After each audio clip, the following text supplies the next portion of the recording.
मैं अपने गुरु परम पिता परमेश्वर भगवान शिव को प्रणाम कर उनके चरणों में नमस्कार करता हूँ। मेरे गुरु हमेशा अपना हाथ मेरे और मेरे परिवार पर बनाए रखें। हर हर महादेव। आज हम आपको बताएंगे कि मलिनता क्या होती है।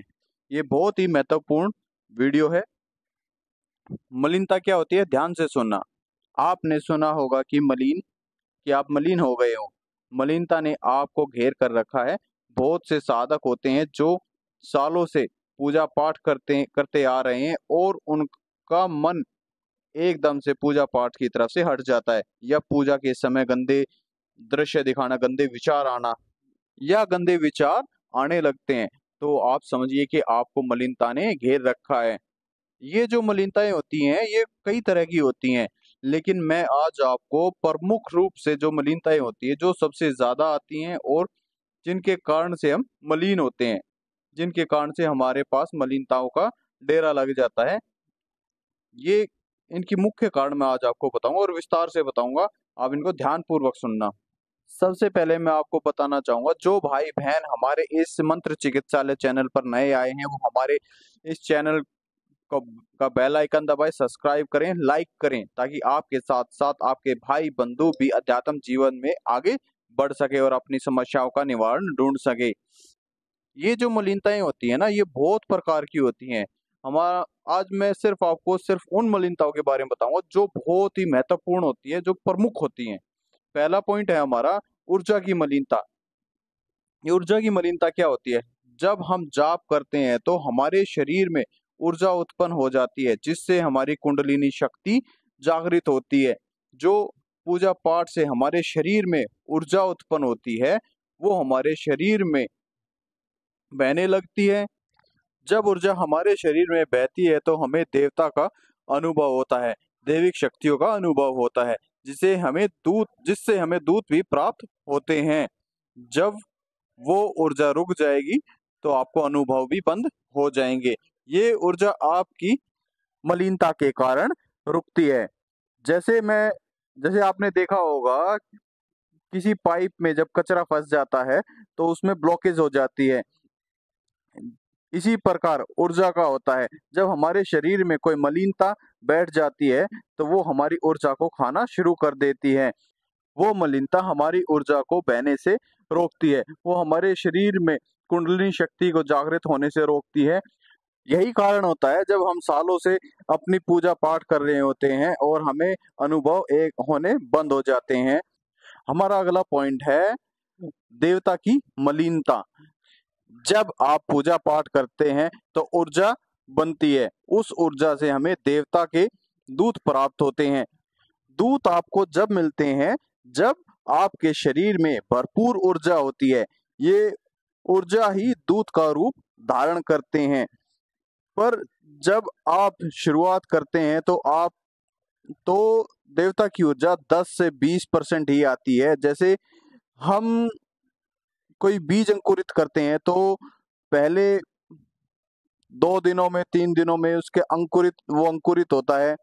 थोड़े दिन बाद वो जमीन से बाहर निकलता है अपनी 2 पत्तियों के साथ, और कुछ दिन के बाद उसमें और अपनी 2-4 और पत्तियां निकलती हैं, और कुछ दिनों के और आगे चल के कुछ दिनों के बाद वो एक थोड़ा धीरे धीरे करके एक पेड़ का स्वरूप धारण करना शुरू कर देता है। वो एक आगे चल के एक भरपूर छांवदार बड़ा पेड़ बन जाता है। इसी प्रकार हमारी ऊर्जा होती है, हमारे जाप की ऊर्जा होती है। जब हम शुरुआत करते हैं तब हमें 20 से 30% ही 10% ही हमें ऊर्जा प्राप्त होती है, जिसे हमें दूध प्राप्त होता है वो हमारा कच्चा दूध होता है। जो ये हमारा कच्चा दूध होता है ये बहुत ही जल्दी मलिन हो जाता है। अगर हम किसी चौक चौराहे से निकलते हैं या फिर किसी शमशान में जाते हैं या सूतक वगैरह में चले जाते हैं तो वहाँ की मलिनता हमारे ऊपर अटैक कर देती है और हमारे दूध को, हमारी ऊर्जा को वो मलिन कर देती है। या फिर किसी तांत्रिक के द्वारा कोई भी चीज, गलत चीज हमारे शरीर पर छोड़ दी जाती है, तब भी हमारा दूध, हमारा देवता मलिन हो जाता है। या फिर किसी भगत के द्वारा कुछ भी छोड़ा गया हो या कोई गलत क्रिया की गई हो, उससे भी हमारा दूध मलिन हो जाता है। क्योंकि देवता, आप आप कहोगे कि देवता कभी मलिन नहीं होता। भाई जी, देवता मलिन नहीं होता, लेकिन आपको जो दूध प्राप्त हुआ है वो मलिन हो जाता है, क्योंकि उसकी शक्ति नहीं है, क्योंकि उसके पास कोई भी शक्ति सामर्थ्य नहीं है। वो आपके तपोबल पर, आपकी शक्तियों पर, आपके जापों के भाव पर ही वो ताकतवर होता है। इसलिए वो कच्चा होता है। जब उसकी ताकत पूरी हो जाती है, जब आप जाप करते हो, उसको भरपूर हो जाता है, तब ही वो आपका पूरा कार्य करने में सक्षम होता है और किसी भी प्रकार की मलिनता को हटाने में सक्षम होता है। आपको समझ में आ गया होगा कि देवता की मलिनता क्या होती है। अब हमारा तीसरा पॉइंट है शरीर की मलिनता। जब हम नहाते धोते नहीं है, हमारा शरीर गंदा होता है, इससे हमारा शरीर मलिन हो जाता है। गंदे कपड़े पहनने से हमारा शरीर मलिन हो जाता है। और एक बात और मैं बताना चाहूंगा, जब माताएं बहनें अपने मासिक धर्म में होती हैं, तब उनका शरीर कच्चा होता है, अस्वच्छ होता है। उस समय मलिनताएं बहुत ही जल्दी उनको अपना शिकार बना लेती हैं। आपने देखा भी होगा कि बहुत सी महिलाएं मासिक धर्म के दौरान ज्यादा तकलीफ में होती हैं, या फिर किसी चौक चौराहे से चलती हैं, तो उनके ऊपर कोई ना कोई, वहां चौक पे बैठा कोई भी मलिन शक्ति उन पर अटैक कर देती है। ये जो मलिनताएं होती है, मलिन शक्तियां जो होती हैं, ये ज्यादातर आपको गंदी अस्वच्छ जगहों पर ही मिलती हैं, और ये गंदगी में ही रहती हैं, और गंदगी में ही रहना इनको पसंद है। इसलिए आपको हमेशा स्वच्छ रहना चाहिए, ताकि मलिनता आपका शरीर मलिन ना हो। हमारा चौथा पॉइंट है मंत्रों की मलिनता। मंत्रों की मलिनता जब आती है, जब हम गलत मंत्रों का उच्चारण करते हैं, हवन के दौरान गलत मंत्रों का उच्चारण करते हैं, तब उस समय मंत्रों की मलिनता हमारे शरीर पर आ जाती है। आपको कभी भी गलत मंत्रों का उच्चारण नहीं करना है।